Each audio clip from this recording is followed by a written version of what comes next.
இந்த காதல் பொல்லாதது, ஒரு காவல் இல்லாதது.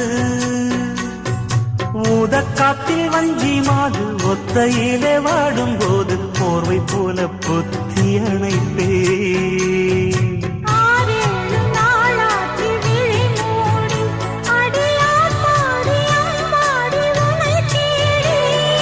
நீதானே மானே என் இளஞ்சோடி, உனை நீங்காது என்றும் என் உயிர் நாடி.